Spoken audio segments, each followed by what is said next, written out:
Bismillaahi Raxmaani Raxiim. Daawadayaal taariikhdu maanta waa 5tii bishii labaad 2023. Halkaan nagala socotaan waa Calas 24 Post. Qaybaha kala duwan aan ku leenahay baraha bulshada sida TikTok iyo YouTube-ka.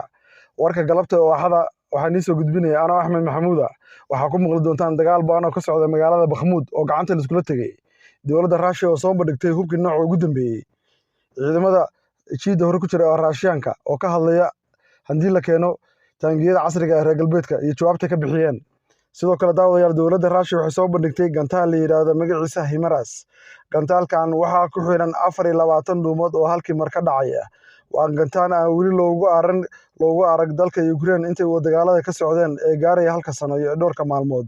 Daawadayaal gantaalkan wuxuu soo galay dagaalka wiigii la soo dhaafay, laakiin warbaahinta dowladda Ruushka waxay soo bandhigtay hameenkii xalay ahaa. Dowladda Ukraine waa la afuufay balaaya ku socota, waa qayliyeen hubkan hub la mid ay haystaan male. Waxaad ogaadeen HIMARS-kii la midka ahaa 8 dhuumood ayaa ku xirnaa 70 kiiloomitir ayuu gaaray. Laakiin wuxuu gaarayaa 170 ilaa 200 oo kiiloomitir. Waxaana hadda garaacayaa adjustment-ga lagu xiray 5 kiiloomitir ilaa 6 kiiloomitir. Bannaanka magaalada Bakhmuud ayuu taagan yahay oo ka duqeynaya. Daawadayaal waxay la daawataan dagaal toos ah ka socda magaalada Bakhmuud.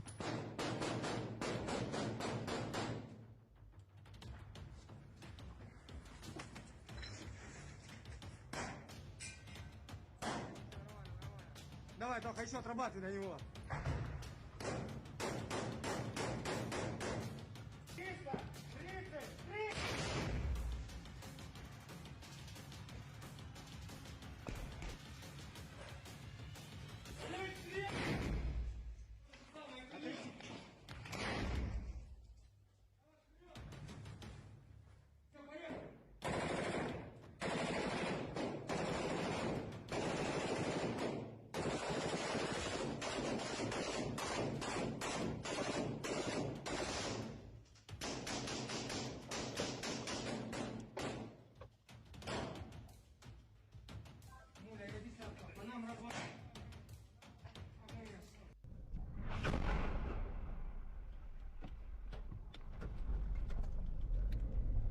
Russian forces are about a kilometre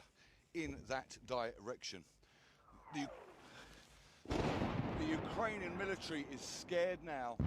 that because Russian forces have made such great gains around Solidar in the north, they're now trying to completely encircle the city. As we walk back up the street, more rounds explode close by. We begin filming and 2 more come in around 100 yards away.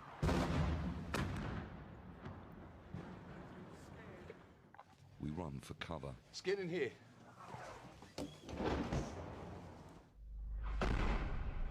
Our camera on the car dashboard captured the moment 2 of what's believed to have been 120mm mortars slammed into a residential building across the street.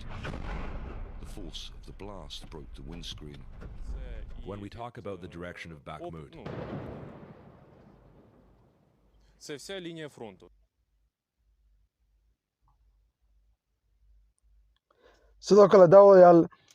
saraakiisha sare oo u hadlay dowladda Ruushka oo ciidamadii hore dalkaas ka mid ah haddana maaragtay howlgab ah laakiin ka mid ah komitiga xagga difaaca dowladda Ruushka oo Al Jazeera warbixin ay siiyeen waxay ku sheegeen dagaalka Ukraine in Ukrainiinta si ay ku tilmaameen ciidanka naasiyiinta in la soo afjarin doono inay wuxuu yiri sargaalkaas waa baambayn doonaa magaalada Kievna gacanta ayaan ka dhigin doonaa. Waxaa marka aad looga baqayaa in dagaal weyn oo dowladda Ruushka ay soo qaado hadda dhinaca Belarusia. Ciidamo fara badan ayay ku diyaarisay. Marka madaxweynaha Zelensky waxaa la hadlayay oo habartii waxa la joogtay EU-da madaxweynaha ka ah Faransiiska ahayd wuxuu yiri magaalada Bakhmuud waa ku dhimanana hal difaac laakiin ciidana ku difaacaan hadda magaalada maaragtay uma joogaan. Ciidamadii dhinaca Belarusia jiida hore geeyeen. Marka Ruushyaanku waxay hadda go'aansadeen inay dagaalka maaragtay dagaal aad u weyn soo qaadaan intaan taangiyadan reer galbeedka la keenin. Haddii la keenana maaragtay ay adeegsan doonaan hubka sida baan wax u gamaada. Marka daawadayaal dagaalkii dalka Ukraine sanadkan wuxuu yeeshay waa wajigii labaad waa wajigii la kala bixin lahaa. Kala bixitaankaas marka waa 2 qaybood. haddii dowladaha reer galbeedka neeta ka mid tahay soo galaan dagaalka waa laga yaabaa in laisku adeegsado hubka sidaba aan wax u gumaada hubkaas haddii laisku adeegsan qolo ka guulaysanaysa male laakiin Ukrainiintu si hadda ay u muuqato ciidan iyo dhaqaale iyo hub ama warshado rasaastii iyo maaragtay shidaalka la soo gaaray midna ma haystaan raashinka shidaalkii iyo raashinkii iyo hubkii intaba wadanka gudihiisa ku haystaa marka daawadayaal dagaal ba'an ayaa socda oo gacanta la iskula tegayo Ukrainiintu dhaawacoodii ayay kala gurin laayihiin raashinka wuxuu soo geliyay hadda dagaalka taangiyada ugu dambeeyay T90ga dhinaca Belarus la keenay wiigi hore laakiin dagaalku weli ma soo gelin sidoo kale madaxweynaha dowladda Russia Vladimir Putin asoo ka qayb galaya sanad guuradii 8aad ee ka soo wareegtay Stalingrad markii Jarmalku soo weeraray dalka Russia waxaad ogtiin madaxweyne Putin inuu halkaa ka cadeeyay in Jarmalku doonayo mar labaad in dalkooda ku soo duulo uu qabsado haddii uu taangiis Ukraine soo diro taas ayay la mid tahay annaga xabad naga hor imaanaya raashinka wuxuu ku hanjabay in hubka sida baan wax u gumaada waa adeegsan doono waxaan sugaynaa taangiyadaas balin xilliga yimaadaan la keeno Jarmalka hadda shacabkiisa waa kala qaybsan yihiin 60 waxay ka soo jeedaan in maaragtay 70 la geeyo taangiyadaas aabeen oo cabarta wadnaha farta uga hayaan shacabka Jarmalka mudaharada waaweyn ayaa hadda ka soconaya dalka Jarmalka waa aad bay u baqayaan ogyihiin dhibkii soo gaaray daawayaal dowladda Russia saraakiishooda dagaalka ku jira ka darawalada taangiyada ama kabtanada mar wareys laga qaaday oo ay ku jireen dagaalka hadda kabtankan wuxuu yiri dagaalka ayaan ku jiray hadda ka soo noqday maantay mar la weydiiyay taangiyada soo aragtay reer galbeedka Abrahamka iyo kan Lebarka Jarmalka iyo kan Ingiriiska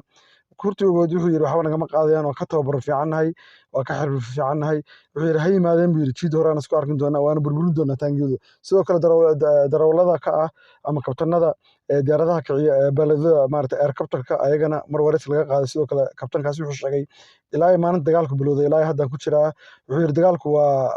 khasaariis oo badan yahay laakiin wuxuu sheegay